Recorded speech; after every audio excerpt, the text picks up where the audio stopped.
इस क्वेश्चन में हमें शो करना है कि एक ट्रायंगल इसका मैक्सिमम एरिया है, एक ट्रायंगल एक सर्कल के अंदर इंस्क्राइब्ड है, यानी एक सर्कल है उसके अंदर एक ट्रायंगल है। मुझे प्रूव करना है कि अगर ट्रायंगल का एरिया मैक्सिमाइज करूं तो ट्रायंगल मेरा निकलेगा इक्विलैटरल ट्रायंगल। ठीक है, तो मैं मान लेता हूं एक सर्कल, इसका सेंटर है O, और एक ट्रायंगल मान लेता हूं ABC। ट्रायंगल का एरिया निकालना है। अब एरिया निकालने के लिए मैं सबसे आसान चीज यूज करता हूं, हाफ बेस इनटू हाइट। मैं मान लेता हूं कि AD मेरी हाइट है ट्रायंगल की, और वो हाइट H गिवन है। ठीक है, और ट्रायंगल का बेस है 2R, जहां पे R छोटा है। ठीक है, ये चीज ध्यान रखना, R छोटा है इसमें, और जो सर्कल है उसका रेडियस है कैपिटल R। ठीक है, तो ये OB R हो गया और OA R हो गया। ओके, अब मुझे एक तो ट्रायंगल का मैक्सिमम एरिया निकालना है, मतलब ट्रायंगल का एरिया निकालना है, उसे मैक्सिमाइज करना है, और फिर प्रूव करना है कि AB, BC और AC तीनों इक्वल है। ठीक है, अच्छा, अगर AO R होगा तो OD क्या होगा? H माइनस R, क्योंकि ये पूरा H है। चल करते हैं इसको। R कैपिटल R रेडियस मान लेता हूं, H मानता हूं हाइट ऑफ ट्रायंगल, 2R मानता हूं बेस ऑफ ट्रायंगल। अब AD हाइट है तो ये परपेंडिकुलर होगा BC के। अब मैं ध्यान दूं तो OD होगा मेरा परपेंडिकुलर फ्रॉम द सेंटर। अच्छा, सर्कल के हिसाब से BC मेरी कॉर्ड है और OD परपेंडिकुलर है BC के। OD is perpendicular to chord BC। तो प्रॉपर्टी लगा सकता हूं मैं यहाँ पे, perpendicular from the chord bisects the chord, यानी OD बाइसेक्ट करेगा BC को, यानी BD भी आ रहा है और CD भी आ रहा है। BD equal to BC by 2R। ठीक है, अब फिगर देख के कुछ समझ आ रहा है? मेरा कैपिटल R स्क्वायर होगा small r square plus H minus R square. तो मैं स्मॉल r को कैपिटल R और H में टर्म लिख सकता हूं और फिर सॉल्व कर सकता हूं। ओके, अब OBD राइट एंगल ट्रायंगल है, तो OB square equal to OD square plus BD square, capital R square equal to R square plus H minus R square. अब यहां से R स्क्वायर कैंसिल हो जाएगा, स्मॉल r स्क्वायर आएगा मेरा 2HR minus H square. ठीक है, अब मुझे एरिया ऑफ ट्रायंगल मैक्सिमाइज करना है।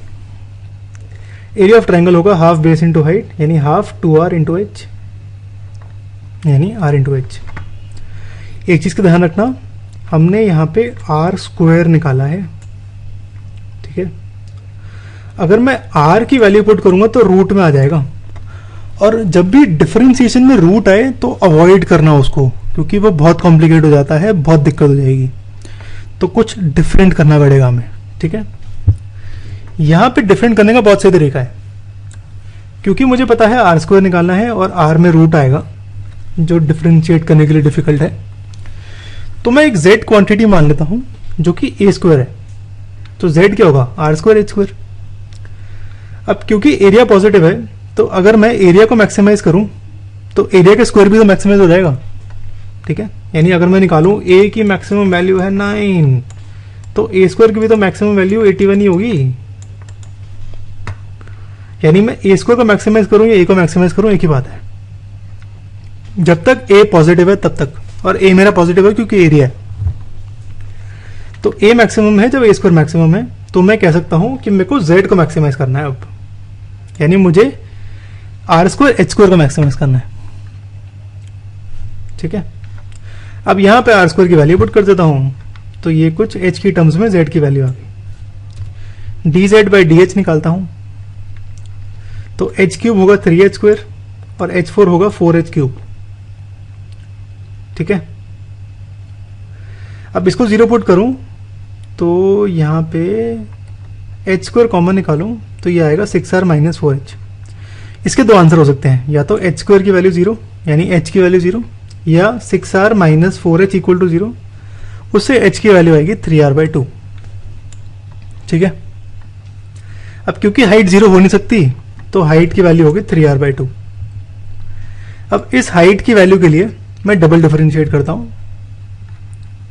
और चेक करता हूं इसका साइन क्या है। dz बाई डी एच ये था, एक और बार डिफरेंशिएट करूं, एच स्क्वायर होगा 2h, एच क्यूब होगा 3h स्क्वायर, तो ये हो गया 12h स्क्वायर 2h। h की वैल्यू ये पुट करूं तो सॉल्व करूं, ये आएगा -18r स्क्वायर। r का स्क्वायर है तो पॉजिटिव होगी ये वैल्यू, और 18 पॉजिटिव है, माइनस का साइन है तो नेगेटिव होगी वैल्यू, यानी ये पूरी वैल्यू नेगेटिव है। तो इसका मतलब डबल डिफरेंशिएशन लेस देन 0 है जब h की वैल्यू है 3r/2। तो इसका मतलब z की वैल्यू मैक्सिमम है जब h की वैल्यू है 3r/2, यानी एरिया मेरा मैक्सिमम है, सॉरी, यानी एरिया मेरा मैक्सिमम है जब h की वैल्यू है 3r/2। ठीक है, अब मेरा आंसर खत्म नहीं होता है, असली गड़बड़ अब शुरू हुई। अब पंगा ये है कि मुझे तीनों साइड्स को इक्वल प्रूव करना है। ठीक है, यानी मुझे AB और AC दोनों को 2r के इक्वल प्रूव करना है, और पहले तो मुझे 2r निकालना पड़ेगा। ठीक है,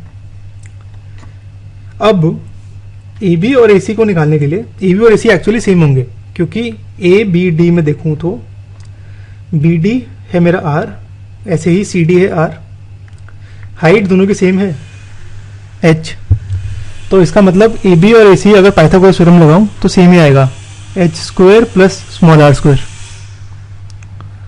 ठीक है, तो AB और AC तो सेम ही आएगा, बस निकालने की बारी है।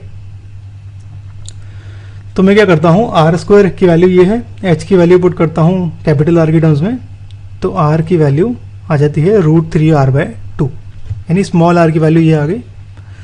तो BC साइड हो गया 2r यानी √3r। ठीक है, तो मेरा एक साइड की वैल्यू √3r आ गई। अब AB निकालते हैं। AB निकालने के लिए मैं यूज करता हूं ABD ट्रायंगल में पाइथागोरस, सॉरी ये स्क्वायर है यहाँ पे, AD square plus BD square. AD है मेरा h, BD है small r, h square plus r square, ये आएगा मेरा 12r 3r स्क्वायर यानी √3r। और मैंने नोटिस करा था BC भी √3r था, ऐसे ही AB √3r है तो AC भी √3r होगा, यानी √3r √3r √3r तीनों साइड इक्वल। इसका मतलब मेरा ट्रायंगल क्या है, equilateral. Since all three sides are equal, तो इसका मतलब ABC इक्विलेटरल ट्रायंगल है, और हमें यही प्रूव करना था।